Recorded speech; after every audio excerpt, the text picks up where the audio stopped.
감사합니다. 우리 하나님께서 오늘 우리에게 주시는 말씀 빌립보서 4장 6절에서 7절 말씀을 보겠습니다. 빌립보서 4장 6절에서 7절 말씀.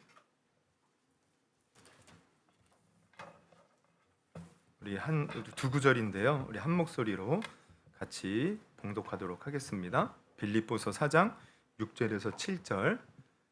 네, 우리 같이 한 목소리로 봉독합니다. 시작. 아무것도 염려하지 말고 오직 모든 일에 기도와 간구로 너희 구할 것을 감사함으로 하나님께 아뢰라. 그리하면 모든 지각에 뛰어난 하나님의 평강이 그리스도 예수 안에서 너희의 마음과 생각을 지키시리라. 아멘. 아멘. 빌립보서 4장 6절에서 7절을 본문으로 우리 제목은 생각의 감옥을 깨트리는 방법 혹은 복음의 능력이라는 제목으로 좀 말씀을 나누려고 합니다. 우리 지난주부터 제가 또 오전 예배에 내적 치유 설교를 한다고 말씀드렸는데, 우리 지난주에는 우리의 삶에 폭풍이 찾아올 때라는 제목으로 말씀을 나누었죠. 그래서 우리 감정의 폭풍인 우울과 불안, 또 어떤 불면, 공황, 그런 것들이 찾아올 때 우리가 어떻게 다룰 것인가. 먼저 우리가 생각해야 될 것은 그러한 부정적인 감정이 찾아온다고 해서 이것은 죄가 아니라는 것이에요. 우리가 열심히 살아서, 내가 너무 열심히 살아서 오는 어떤 번아웃, 그러한 어떤 지친 몸 상태, 그래서 좀 쉬라는 뇌의 신호라는 것입니다. 그래서 하나님은 엘리야가 번아웃 당했을 때 그를 어루만져 주시고 먹을 것을 주시고 자게 하시고 충분히 쉬게 하셨고요. 또 그가 하나님께 나오게 하셔서 또 그에게 말씀하시고 그의 마음을 어루만지시면서 치유해 주셨습니다. 아마 지난주 또 설교를 들으면서 은혜를 많이 받으셨을 텐데요. 오늘은 계속해서 이제 지난주에는 우리가 감정의 영역을 우리가 생각을 해봤다면, 오늘은 좀 생각의 영역을 좀 생각하는 시간을 가져보려고 합니다. 제가 목회를 하면서 또 수많은 사람과 대화를 하면서 발견하게 되는 매우 안타까운 모습 중에 하나가 뭐냐면, 한 가지 생각에 굉장히 과도하게 갇혀서 빠져나오지 못하는 것이에요. 내가 의도하지 않아도 어떤 특정한 염려, 누구에게 당했던 과거의 서러운 기억, 그리고 혹은 과거의 특정한 상처나 주제에 마음이 한번 꽂히면 거기서 헤어나오지를 못하는 겁니다. 하루 종일 거기에 매달려서 그것만 생각하는 거예요. 그런데 사실 고백하자면 저도 목회를 하면서 참 이런 일들을 많이 겪어보긴 했습니다. 한 가지 염려나 어떤 해결되지 않은 문제가 마음에 딱 꽂히면 그게 하루 종일, 일주일 내내 떠나지 않는 거예요. 그러면서 제 마음을, 제 영혼을 점점 피폐하게 만드는 거죠. 근데 이러한 모습이 가만히 보면 누구에게나 다 있는 것 같아요. 우리도 이렇게 살다 보면 직장 다니시는 분은 직장에서 상사나 동료의 그 날카로운 말 한마디에 계속 그 생각이 떠나지 않아 밤잠을 설치는 거죠. 또 내 삶에 어떤 문제가 찾아왔을 때 그 문제로 골머리를 썩이면서 밤잠을 못 자는 거예요. 최악의 시나리오를 막 쓰면서 이제 어떻게 하지? 나 큰일 날 거 아닌가? 그러면서 스스로 불안의 구렁텅이로 몰아넣는 분도 있어요. 아니면 과거 젊은 시절 남편이나 시댁에 받았던 어떤 서러움, 혹은 과거의 교회에서 교인들과 겪었던 크고 작은 어떤 문제들, 이러한 생각이 딱 고정되면 누구를 만나든 계속 그 얘기만 하는 겁니다. 나 과거에 이랬어, 누가 이랬어, 그러면서 그 생각에서 벗어나지 못하는 거죠. 그러면 왜 우리는 이러한 꽉 막힌 생각의 감옥에서 스스로 빠져나오지 못하는 것일까? 왜 같은 걱정과 억울함을 머릿속에 무한반복하면서 스스로를 괴롭히는 것일까?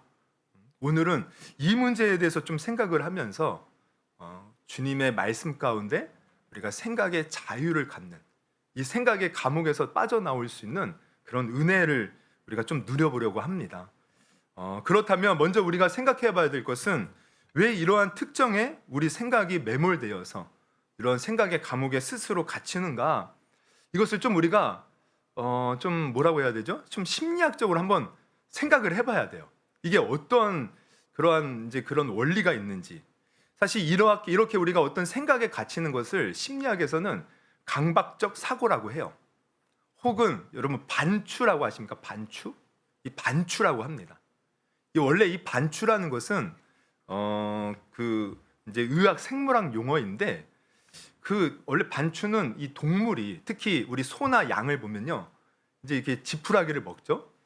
그러면은 그것을 삼킨 다음에 위에 보관했다가 어떻게 해요? 다시 끄집어냅니다. 다시 끄집어내요. 그러면서 막 또 씹어요.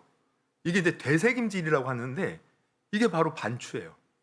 옛날에 제 아는 분이 제 가까운 분인데 이 반추를 잘하셨어요. 밥을 실컷 먹고서는요. 이제 이렇게 TV 보면서 쉴 때 다시 하고 끄집어내서 그걸 막 씹으시더라고. 그래서 우리가 되새김질 하신다고 이렇게 놀리기도 했는데 되새김질 위에 있는 것을 끄집어내서 이제 되새김질 하는 거예요. 근데 이것을 심리학적 용어 이제 심리학에 이제 오면은 바로 뭐예요? 인간의 부정적인 감정이나 염려, 상처의 사건을 계속 끄집어내는 거예요. 그러면서 머릿속에서 계속 되새김질하면서 스스로 고통을 생산해내는 정신적인 버릇, 이것을 반추 혹은 강박적 사고라고 해요. 사실 우리의 마음속에는요, 이 생각의 브레이크가 있습니다. 그래서 이게 정상적으로 작동할 때는 우리에게 부정적인 생각이 오면은 이 생각의 브레이크를 우리가 작동하여서 부정적인 생각은 멈추고 좋은 생각으로 바꿔요. 근데 우리의 마음이 약해질 때, 혹은 우리가 지난주처럼 번아웃이 찾아오고 내 몸이 약해질 때 이 생각의 브레이크가 고장이 나는 겁니다. 그러면 마음의 회로가 특정 생각에 고정되어서 계속 그 생각만 무한반복하게 되는 것이죠. 그러면 왜 이러한 인간이 이러한 반추, 강박적 사고, 이러한 고통스러운 되새김질을 할까? 그것을 이제 그 심리학적으로 분석을 해보면 놀랍게도 그 기저에는 두려움과 또 과도한 통제 욕구가 있다는 것이에요. 이게 이제 무슨 말이냐면 인간은 본능적으로 불확실한 미래에 닥치게 되면 이 두려움을 느껴요. 두려움을 느껴요. 그래서 불안을 느끼고.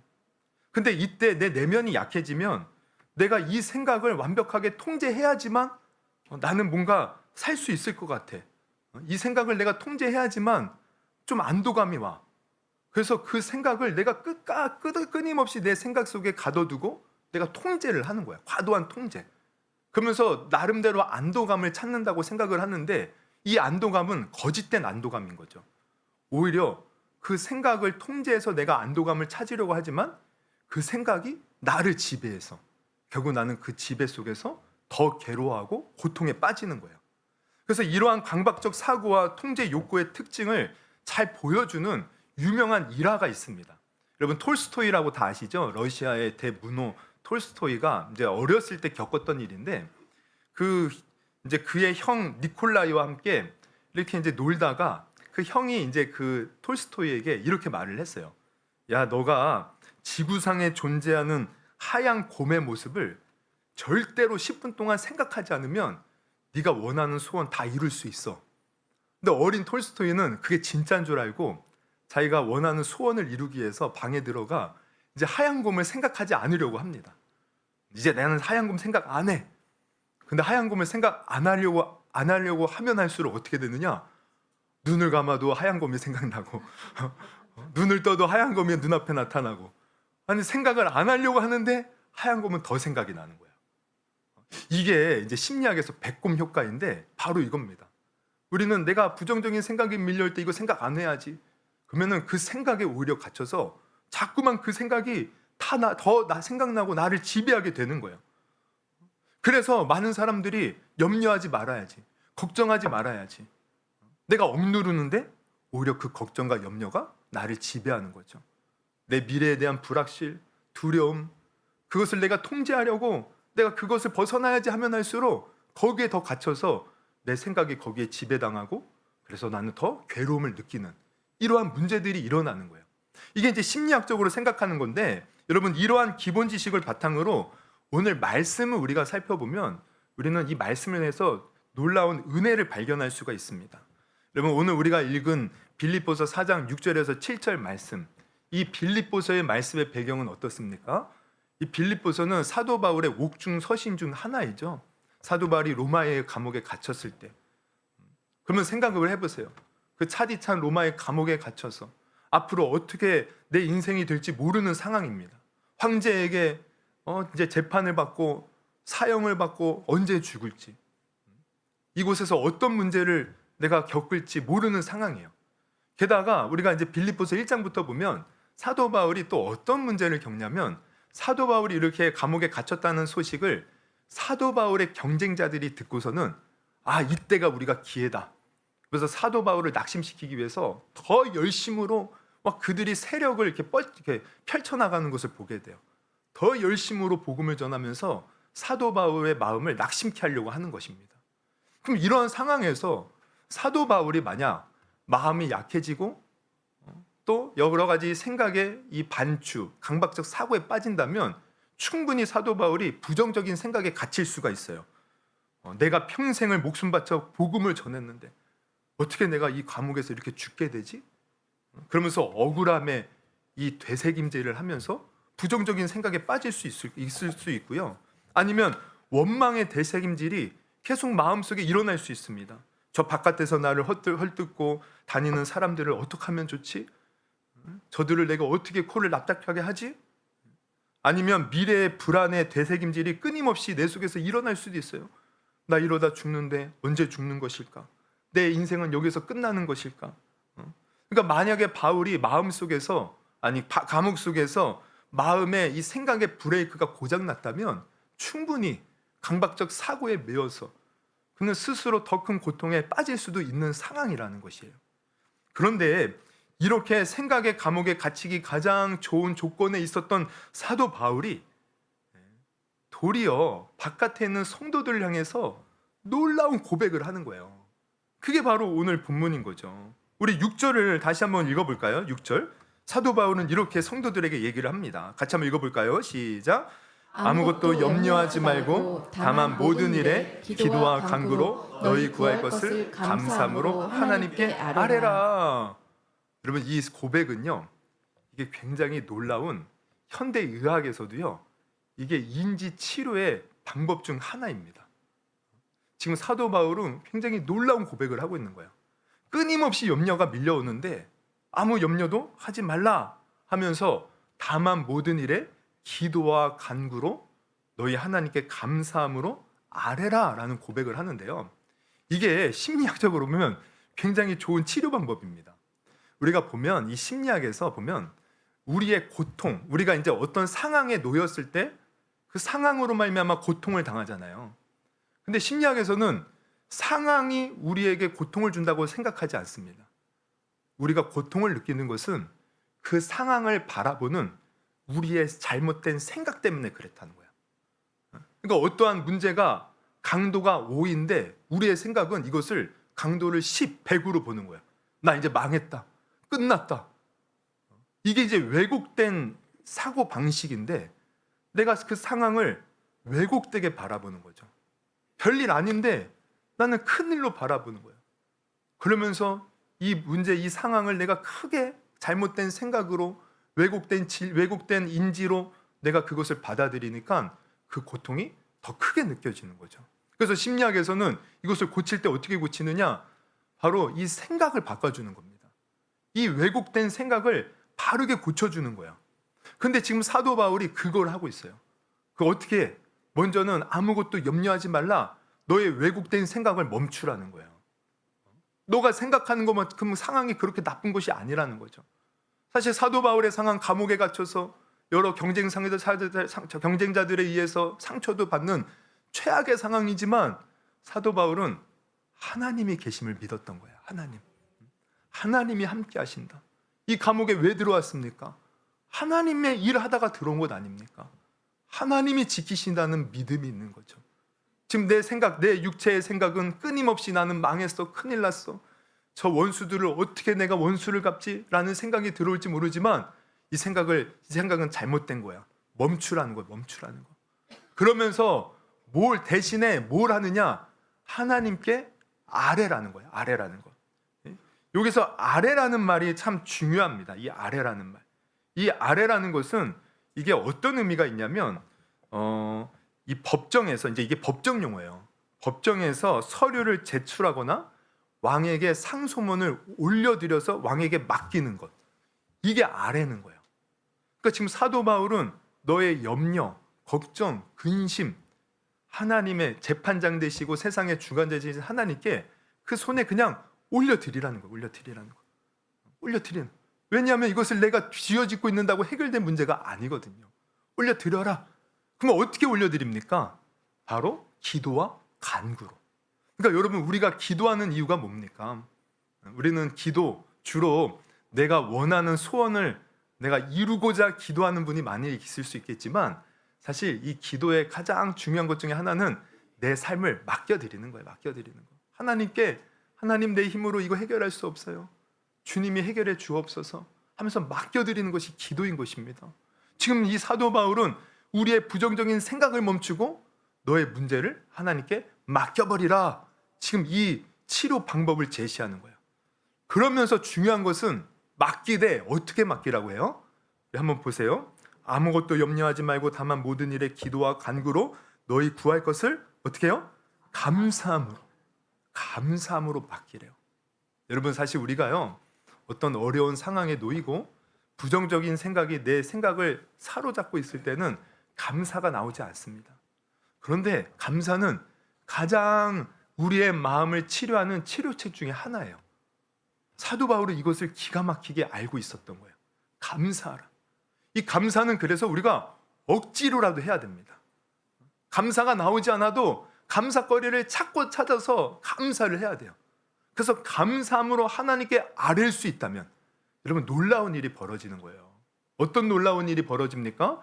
우리 이제 7절에 보면 이렇게 말을 하죠. 7절 같이 한번 볼까요? 같이 봅니다. 시작. 그리하면 모든 지각에 뛰어난 하나님의 평강이 그리스도 예수 안에서 너희 마음과 생각을 지키시리라. 지키시리라. 할렐루야. 그리하면 하나님께 감사함으로 모든 것을 맡겨버리면, 부정적인 생각을 일단 멈추고 내가 하나님께 감사함으로 다 모든 것을 아뢰면, 그리하면 모든 지각에 뛰어나다는 것은 인간의 이성과 인간의 계산과 인간의 예측을 뛰어넘는 초자연적인 놀라운 역사로 그리스도 예수 안에서 우리의 마음과 생각을 지키신대요. 여기 지키신다는 말도요, 놀라운 의미가 있습니다. 이 지킨다는 말은 과거 로마 시대에 어떤 성이 적군에 의해서 포위를 당할 때 로마 군대가 와서 그 성을 지키는 거예요. 지키는 거. 이게 지킨다는 의미입니다. 그러니까 우리가 감사함으로 하나님께 맡겨버리면 하나님의 그 놀라우신 능력으로 말미암아 어떠한 적군이 우리에게 쳐들어올지라도 하나님의 그 군대가 우리의 삶을, 우리의 마음과 생각을 지켜주신다는 거예요. 할렐루야. 그리하여서 세상이 알 수 없는 평강과 기쁨이 우리 가운데 가득 넘치게 된다는 것이에요.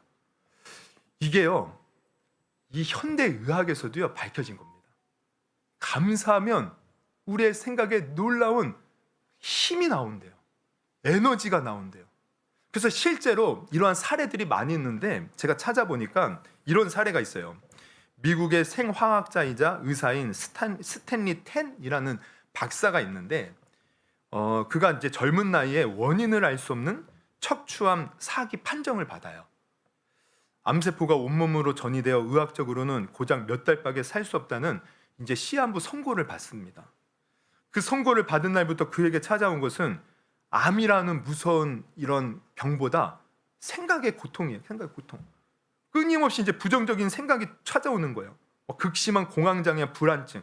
밤마다 내가 오늘 밤 자다가 죽는 것 아닐까? 내 가족들은 어떻게 하지? 더 몸이 고통스러워지는 것은 아닐까? 그러면서 이 부정적인 생각을 계속해서 이제 되새김질을 하는 거예요. 너무 고통스러웠어요. 가슴이 조여오고 숨이 막혀 밤새 잠을 이루지 못하는 지옥 같은 날들이 이어졌습니다. 가만히 있으면 불안이라는 거대한 파도가 그를 집어삼킬 것만 같았어요.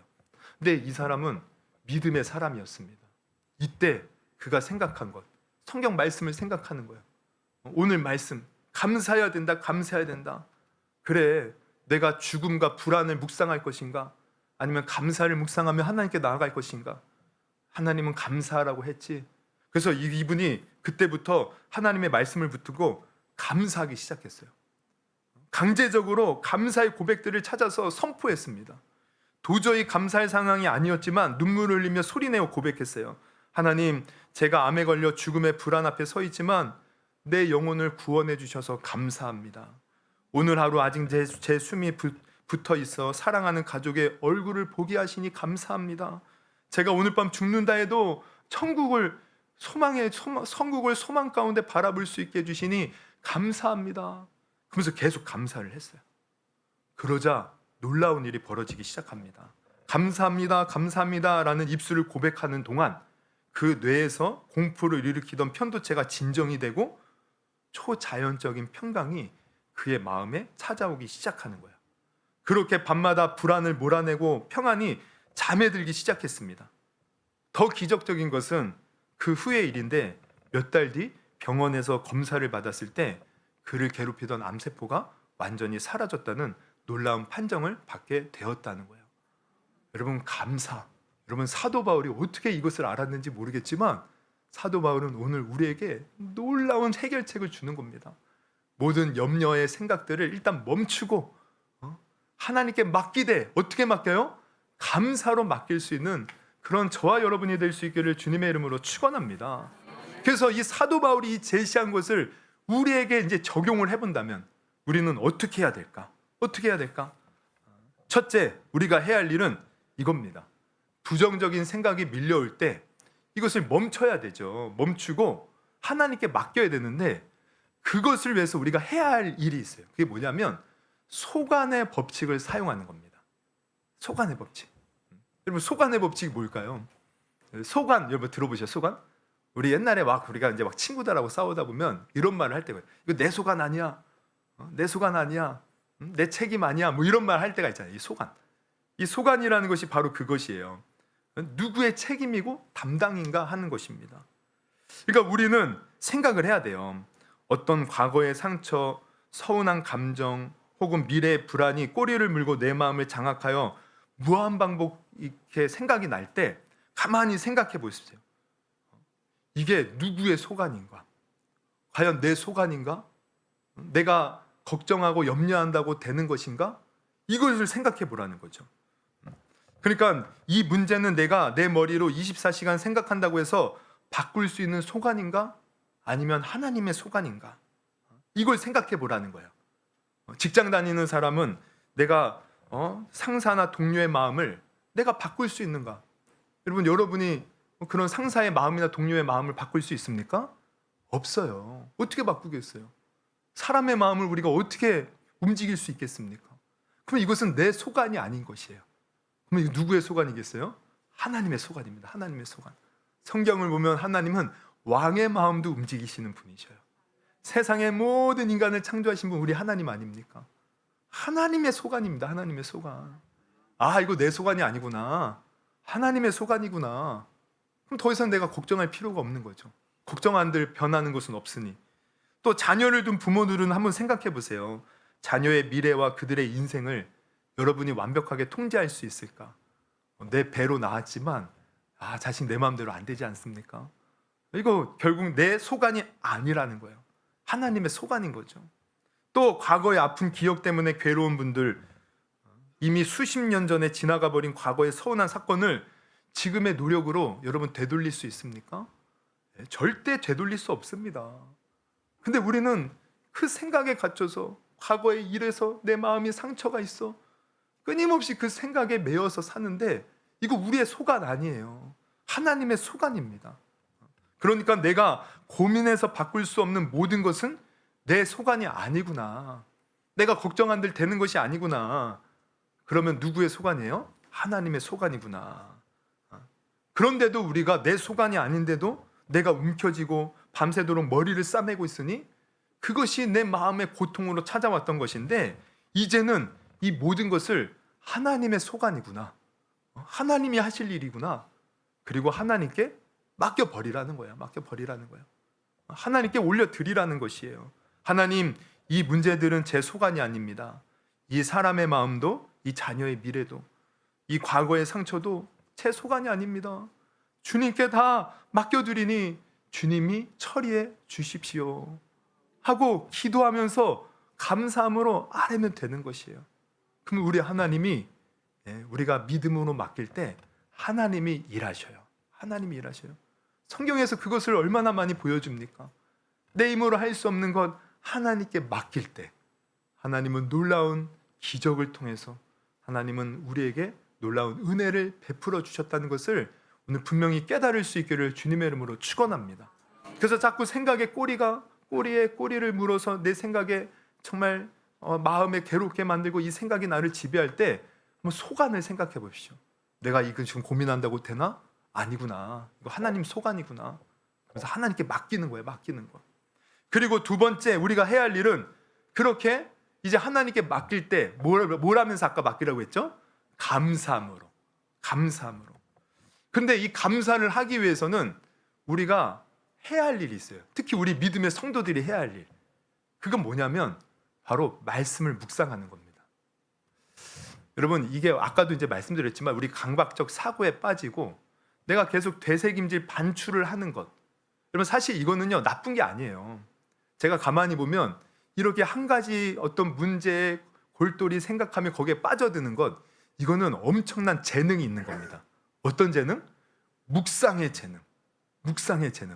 물론 그 묵상거리를 이상한 것에 두고 있으니까 문제인데 이걸 말씀에 두면 돼요. 여러분, 우리가 말씀 묵상이라는 말 많이 하죠. 이 묵상, 하나님의 말씀을 주야로 묵상하는 자로다. 시편 1편에 보면 묵상이라는 말이 나오는데 이 묵상이 원래 원어의 의미로 보면 되새김질하다는 뜻입니다. 소가 아까도 말했죠. 위에 넘겼다가 다시 끄집어내어서 반추 되새김질을 해요. 이게 사실 묵상이에요. 그러니까 말씀을 묵상한다는 것은 하나님의 말씀을 내가 들었을 때 그것을 한 귀로 듣고 한 귀로 흘려보내는 것이 아니라 마음속에 두고 계속해서 되새김질하는 거예요. 되새김질하는 거. 근데 저는 이 강박적 사고가 있는 사람이 바로 이 묵상도 잘할 수 있으리라 믿습니다. 그러니까 이제는 내가 염려와 걱정을 묵상하는 것이 아니라 하나님의 말씀을 묵상하는 거야. 내가 설교 말씀을 통해서 들었던 말씀, 내가 성경을 통해서 들었던 말씀, 여호와는 나의 목자시니 내게 부족함이 없으리로다. 그가 나를 푸른 초장에 누이시며 실만한 물가로 인도하시는도다. 두려워하지 말라, 놀라지 말라. 나는 너의 하나님이 됨이니라. 너는 내게 부르짖으라. 내가 내게 응답하겠고 네가 알지 못하는 크고 은밀한 일을 내게 보이리라. 하나님을 사랑하는 자, 그 뜻대로 부르심을 입은 모든 자들을 하나님께서 협력하여 선을 이루시느니라. 여러분, 이 말씀들을 계속 묵상하는 거예요. 그때요 놀라운 일이 발생합니다. 그 말씀 묵상하다 보면 내 안에서 감사가 쏟아나는 거예요. 감사가. 여러분, 우리가 그 나 같은 죄인 살리신을 작사한 존 뉴턴, 이게 목사님이시거든요. 다 아시죠? 많이 들어본 예화 아닙니까? 이 존 뉴턴이 원래는 노예를 파는 그 배의 선장이었어요. 그래서 아프리카에서 노예를 사다가 이 유럽에 팔 때 얼마나 이 사람이 잔인했는지, 그 노예들이 죽어가면 그냥 바다에 내던져요. 그러면은 막 상어들이 그 피 냄새를 맡고 와서 그 노예들을 집어먹을 때 아직 살아있는 노예까지도요 막 내던지는 그런 잔악 무도한 자였습니다. 근데 그가 나중에 하나님의 은혜로 구원을 받죠. 예수 믿고. 그래서 나 같은 죄인 살리신 그 은혜 놀라와 이런 노래, 이제 그런 노래를 비롯하여 많은 이 찬송의 이제 곡들을 작사를 했는데, 근데 제가 이거를 이제 준비하면서 알게 됐는데, 이분이요 이렇게 하나님의 은혜로 예수님 믿고 구원받아 그리고 이제 목회자가 돼요. 근데 그의 인생에 늘 그를 괴롭히던 것이 있었대요.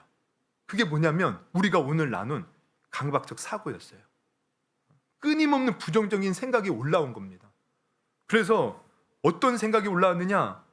과거의 죄책감과 수치감이 끊임없이 올라온 거예요.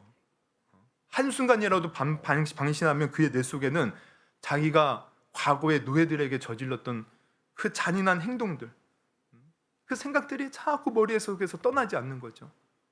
그러면서 마음속에 너 같은 악마가 어떻게 목사가 될 수 있느냐? 이런 마음들이 올라오는 거예요.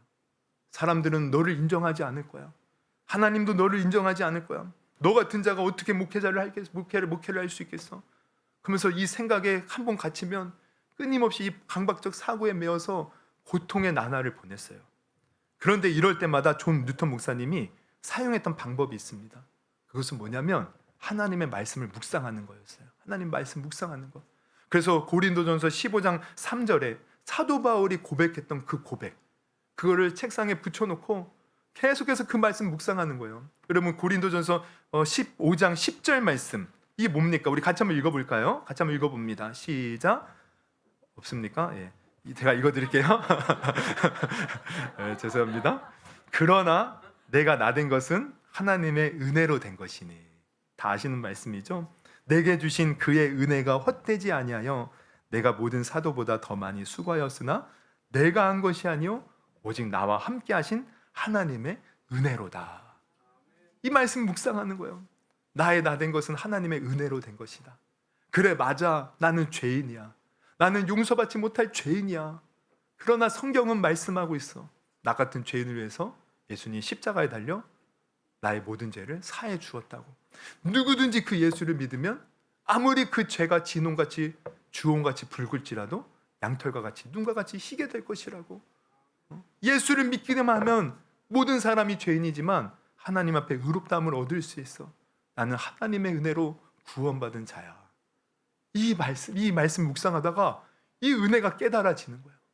그래서 그는 그 은혜 안에 감격하여서 아까도 말했지만 나 같은 죄인 살리신 그 은혜 놀라와라는 그런 주옥 같은 찬양 가사를 쓸 수 있었던 것이고요.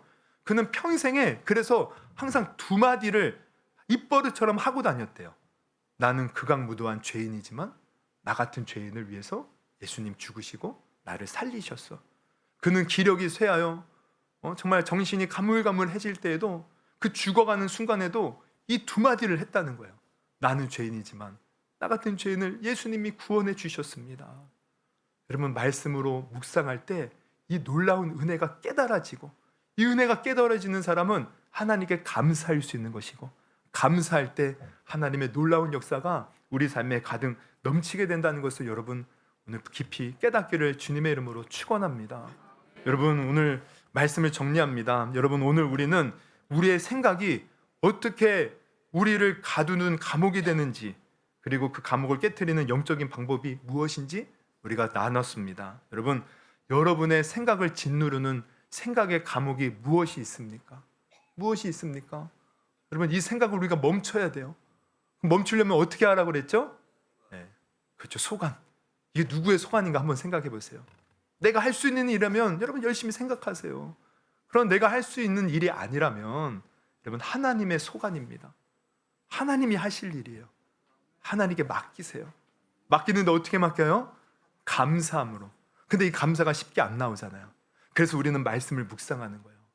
무엇보다 구약에 정말 그 이스라엘 백성들 끊임없이 죄악 가운데 하나님을 배반하지만 하나님은 신실하게 그들을 붙드시고 놀라운 방법으로 애굽에서 구원하시고 또 광야를 지나가게 하시고 가나안을 정복하게 하시고 또 수없이 많은 민족들이 침범해 올 때마다 하나님이 사사를 보내시고 놀라운 영웅들을 보내셔서 그들을 구원하시고 끊임없이 그들을 포기하지 않은 그 하나님의 은혜를 생각해 보십시오. 그러다가 신약에 와서 우리를 위해 독생자 예수 그리스도를 보내주시고 정말 그를 십자가에 못 박으라 하는 그 죄인들을 위해서 저들의 죄를 용서하소서 하면서 십자가에 달려 우리를 위해 죽으신 예수님을 우리가 묵상을 하는 거예요. 그 가운데 하나님의 사랑을 묵상하는 거예요. 나를 구원하신 하나님의 은혜를 묵상하는 거예요. 그러면 감사가 넘치고 감사가 넘칠 때 우리는 생각에서 부정적인 감정에서 여러 가지 감옥에서 벗어나는 놀라운 은혜를 우리가 누리게 되는 줄 믿습니다. 그리고 오늘 말씀을 잘 기억하시고 우리가 생각의 감옥에서 항상 주님의 은혜로 자유를 누릴 수 있는 그런 저와 여러분이 될 수 있기를 주님의 이름으로 축원합니다. 우리 한번 우리 찬양 한번 같이 하고 우리 기도했으면 좋겠어요. 우리 한번 찬양할 때요. 우리 주님과 같이 내 마음 만지는 분 없네. 우리 한번 다시 한번 찬양해 볼까요? 여러분 정말 우리가 현대를 살아가면서 현대는요 정말 살기 편하죠. 우리가 사실 오늘날 하루 세 끼 못 먹는 사람이 어디 있습니까? 오히려 다이어트 하려고 한 끼만 먹고 아예 안 먹기도 하는데, 여러분 못 먹어서 굶어 죽는 사람 없어요. 우리가 사실 이런 여름에 저는 생각을 해요. 이렇게 무더울 때 저는 언제가 생각나냐면 중학교 2학년 때가 항상 생각나요. 그때 우리 집에 에어컨이 없어서요. 그때도 정말 기록적인 이 더위가 찾아왔어요. 근데 집이 오래된 집이라서 아주 그냥 찜통인 겁니다. 찜질방. 제가 더위를 먹고요, 방학 내내 거의 한 달을 누워 있었어요. 어지럽고 막 구토할 것 같고. 근데 오늘날 보세요. 어디를 가나 에어컨 있습니다. 웬만해서는 더위 안 먹어요. 물론 어렵게 사는 우리 쪽방에 사시는 분들, 판잣집에 사시는 분들, 에어컨이 없어서 이 더위에 힘들어하는 분들도 많이 있지만 웬만해서 우리는 편하게 살아갑니다. 여러분, 우리가 좋은 차를 타고 이동할 때도 얼마나 편하게 다닐 수가 있어요. 그런데 신기한 것은 이렇게 좋은 환경에서 우리가 살지만 오히려 염려가 늘어나고 걱정이 늘어나고 뭔가 끊임없이 불안에 매여서 우리가 살아가는 모습들, 여러분 현대의 모습입니다. 이때 우리는 어떻게 해야 되겠습니까? 오늘 말씀을 기억하십시오. 나의 모든 걱정, 근심, 염려, 이거는 대부분 우리가 생각 속에서 일어나는 거지 우리 그렇게 최악 아니에요. 하나님께 모든 것을 맡겨 버리십시오. 그리고 하나님의 말씀을 묵상하면서 하나님이 내게 이미 베풀어 주신 은혜를 기억하십시오.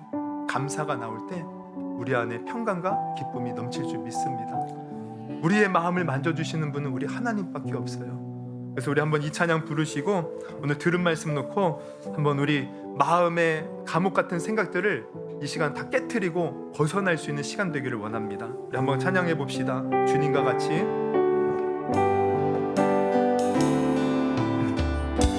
주님과 같이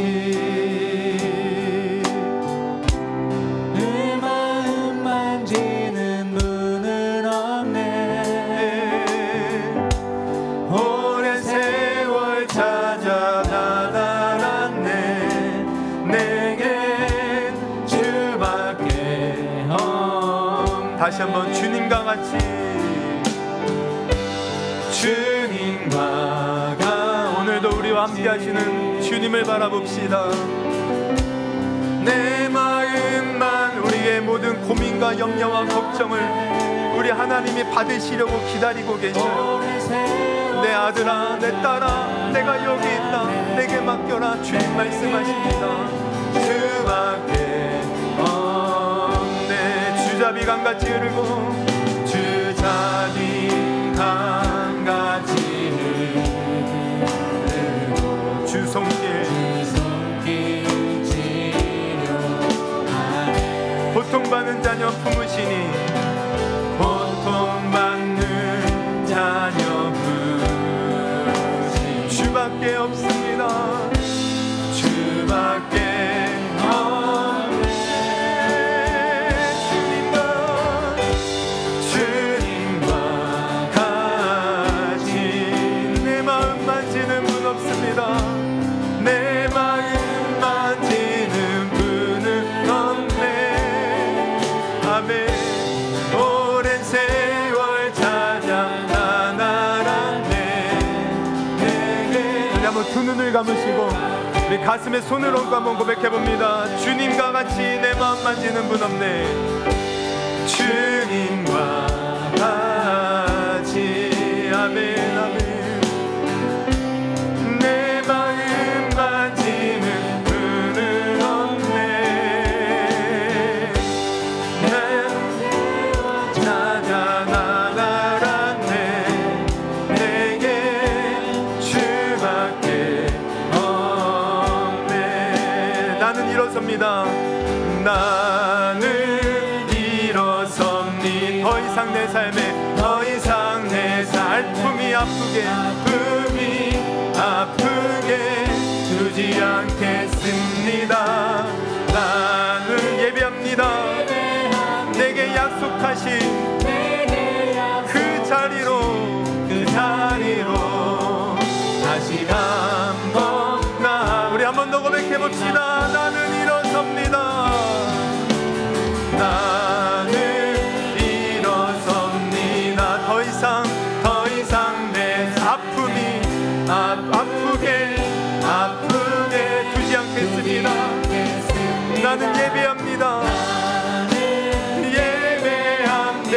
약속하신 내게 약속 그 자리로 다시 한번 나간 우리 이 시간 감사함으로 하나님께 아뢰는 기도하기를 원합니다. 우리 주여 한번 부르시고 우리 들은 말씀 놓고 기도하시겠습니다.